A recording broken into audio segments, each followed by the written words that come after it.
Hello and welcome to the July 17th episode of the Jedi Guybrarian Holocron Show.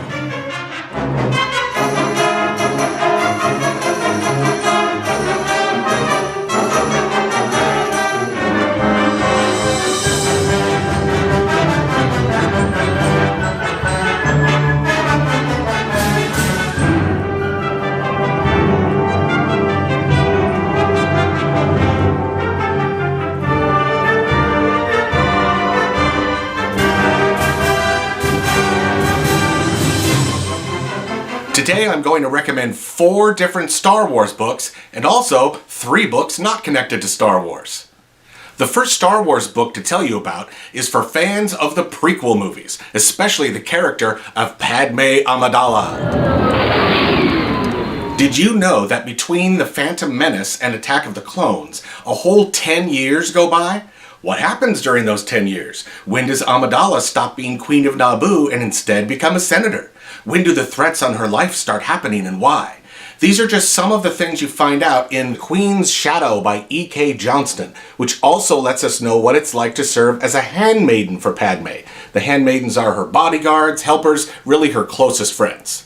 In The Queen's Shadow, you also get to see Padme first meet other Star Wars characters, such as Bail Organa and his wife, who will someday be the adoptive parents of Padme's daughter Leia. And you get to see her meet Clovis, a young senator like her who is part of the Clone Wars TV series. There are also some very creatively written parts where the news on Coruscant goes out over the HoloNet, and it sounds a lot like some of the news does in our world too, looking for political scandals and gossip sometimes. This is on page 71. Longtime political followers will recall young Queen Amidala of Naboo. 4 years ago, she came to Coruscant and deposed the Chancellor to questionably hasten along aid for her home planet. Though no hard evidence of the Trade Federation's misdeeds was ever produced, Amidala swayed the opinion of the Senate. Her speech, which was most likely written for her, given her age at the time, was stirring, and we can't help wondering what she'll stir up this time. Now a senator for the Galactic Republic, Amidala has returned. A puppet queen no longer, surely, but the question remains, who is pulling her strings now? Notice that metaphor used to compare the galactic senators to puppets on strings, being controlled by someone else.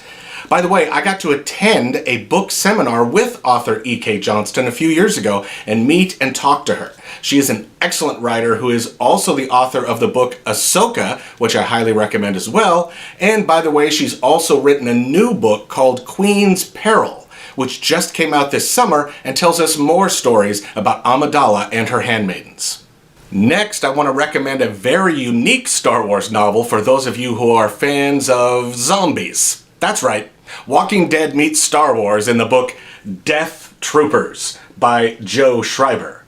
So I guess you could say it's a mix of 2 genres, science fiction and horror. The setting in this book is on a prison barge in space and also on an Imperial Star Destroyer. And it gets really creepy when a mysterious infection starts spreading through both these ships and turning people, including stormtroopers, into flesh-eating zombies. The first half of the book sets the story up and gets the zombie infection spreading, but about halfway into the story it really picks up and becomes a very exciting adventure when 2 very well-known characters get involved and fight to survive this zombie apocalypse on spaceships. Those 2 characters are Han Solo and Chewbacca. One of the new characters, a doctor named Zahara, meets our rebel heroes in chapter 20. It took Zahara less than a minute to realize that Han Solo, whoever he was one of the most unusual inmates she'd ever encountered. The realization struck her most forcefully when she tried to explain to him what had happened aboard the barge and how critically he and the Wookiee needed her assistance if they were going to stay alive. "Whoa, whoa, whoa," Han said, waving an impatient hand in her face. "You're saying everybody on this flying trash can is dead except for us?"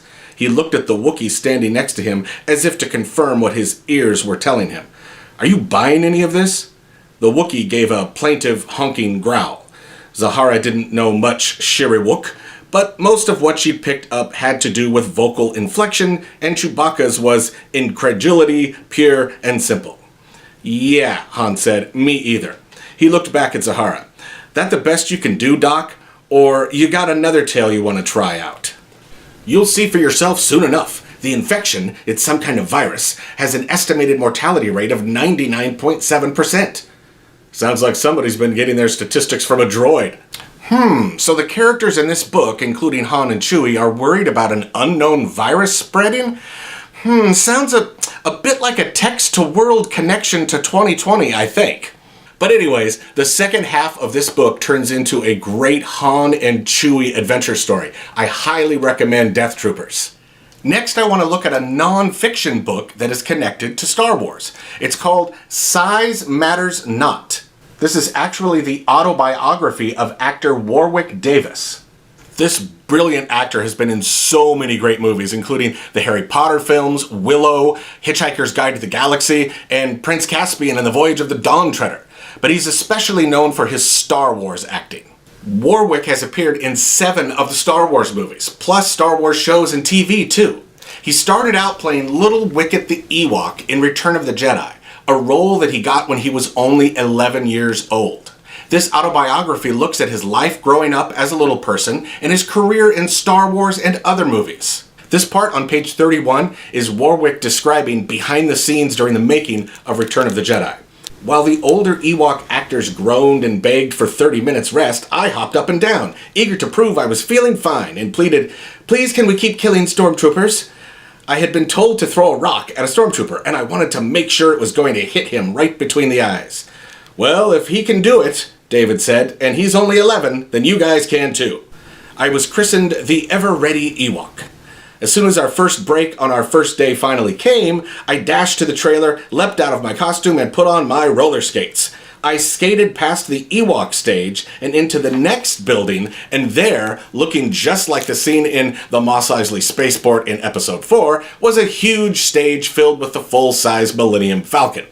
I think I said something like, "Wow!" as I rolled past to the next setting, where I suddenly found myself skating around the Emperor's throne room. This was quickly followed by Yoda's hut and the Dagobah Swamp. Not the best place for roller skating. Before I ended my tour at Jabba the Hutt's palace. Now this was really magical. There are also some fantastic behind-the-scenes photos from his time making Star Wars, including scenes from a little adventure home movie that Warwick made with the cast while on set. By the way, while attending a Star Wars celebration convention, my family got to see Warwick Davis in person talking about Star Wars and acting out very humorous Star Wars scenes. He is a very funny guy.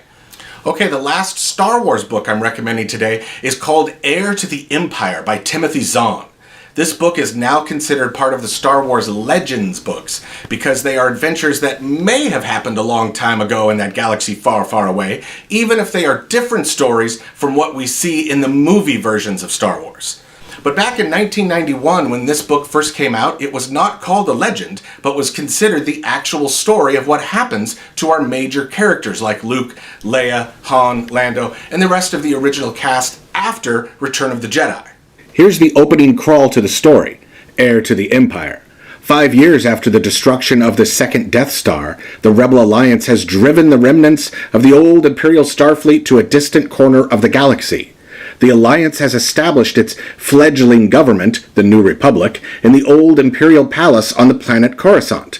Princess Leia and Han Solo are married and expecting Jedi twins, and Luke Skywalker has become the first in a long-awaited line of Jedi Knights.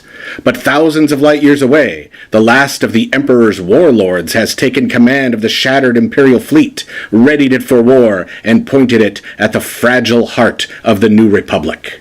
While I do recommend the chapter book, I also really recommend this graphic novel version because it gives you visuals of the new characters and creatures to learn about, such as a very smart, dangerous Imperial leader named Admiral Thrawn, a mysterious character with the Force named Mara Jade, who may or may not be trying to kill Luke Skywalker, a crazy old Jedi named Master Joruus C'baoth, creatures named Salamiri that, if you wear them, can actually block Force power, and a species of dangerous skilled fighters known as the Nograi. You also get to see Princess Leia first start practicing the use of the Force as she learns Jedi skills. Since Timothy Zahn lives in my area of the galaxy, the Pacific Northwest, I have had a chance to meet and talk with him several times at book events and Comic-Cons. He's an incredible writer and a huge Star Wars fan. I highly recommend all of his books and graphic novels. Okay, I promise to end every Holocron episode from now on by quickly recommending some non-Star Wars books too. The non-fiction book I'm recommending is called Stamped by Ibram X. Kendi and Jason Reynolds. This is an excellent book for looking at history in a different way that many of us have over the years, looking especially at the African American perspective, and this book talks about how to be an anti-racist person. I recommend this powerful nonfiction book for both middle school and high school students. The graphic novel that I'm recommending today is Zatanna and the House of Secrets by Matthew Cody and Yoshi Yoshitani. Zatanna is a DC Comics character with magician powers. In this graphic novel, she is a middle school girl, and the first part of the book is her dealing with typical real-life stuff that you might deal with in middle school. Then once she finds out that she comes from a family with real magic powers, and her house is magic too, then the story turns into both a great mystery and a super adventure story. I recommend this graphic novel for both elementary and middle school students. Lastly, I want to recommend a new book that is part fantasy adventure and part realistic fiction. The book is called Manana Land by Pam Munoz Ryan. The fantasy adventure part comes from living in a make-believe land and mythical stories that our protagonist Max hears, and when he discovers there's an underground world of guardians who help people escape bad situations for a better life. The realistic part is that Max wants to be a soccer player, he wants to find out more about his mother that he never knew, and when you realize that this adventure story is also a kind of a parable that can teach us about the real-life experiences that refugees go through. I recommend Manana Land for both elementary and middle school readers. Okay, thanks for joining me. That's all for this episode, and may the Force and reading be with you.